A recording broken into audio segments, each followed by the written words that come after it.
ya kayak bagaimana pergulatan nasi dengan sayur dengan lauknya yang kalau kita makan ya situ. Artinya kita menghadapi DPT ini bukan peristiwa pertama, mau model apapun pengaturannya, mau model apapun pengawasannya, mau dicegah seperti apapun, urusan DPT dari pemilu ke pemilu yang dalam tanda kutip pokok tapi rutin menjadi aktivitas penyelenggara, mau KPU mau Bawaslu. PKPU 7 terkait hal ini, kemudian juga kita punya keputusan KPU 27 terkait hal ini. Di slide itu nanti ada, tapi jangan fokus di slide, nanti kita bagi aja.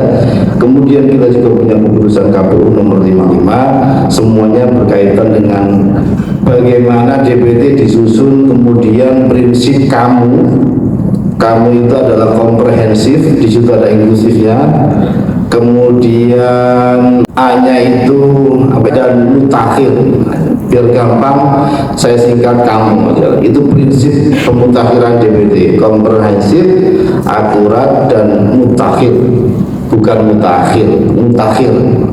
Ya, ini dipedomani oleh semua pihak gitu. Kira-kira semua aturan kita menuju ke sana. 866355 jumlahnya 1574737. Jadi 1,5 pemilih luar negerinya itu. Jadi sekarang DPS kita 205 juta sekian. Nah, ada satu yang paling berbeda di praktek yang dilakukan dalam proses penetapan atau proses penyusunan DPT ini. Dulu kalau teman-teman sekalian datang ikut mengawasi saat 2019, situasinya begini.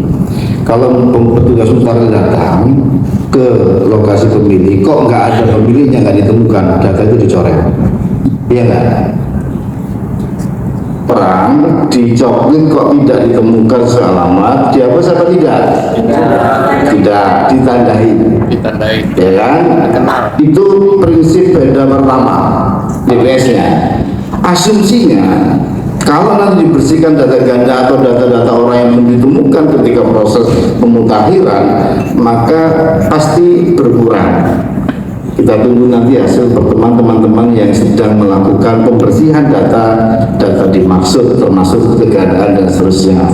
Dan penetapan DPS sudah kita lewati, pengumuman DPS yang sedang berjalan kemarin, masukan dan tanggapan. Nah, ini kita butuh teman-teman, apa Bawaslu, kami sudah bersurat ke Bawaslu, kami sudah bersurat ke partai politik, kami sudah langsung menyampaikan ke publik. Jaga data soal DPT itu sidang itu memang dijadikan sebagai basis untuk menyusun, memutakhirkan dan menganalisis serta mengumumkan dan memelihara data pemilih DPS, DPSAP dan DPT. Ini sidang seksinya sipol dan seluruhnya sidang lebih dulu.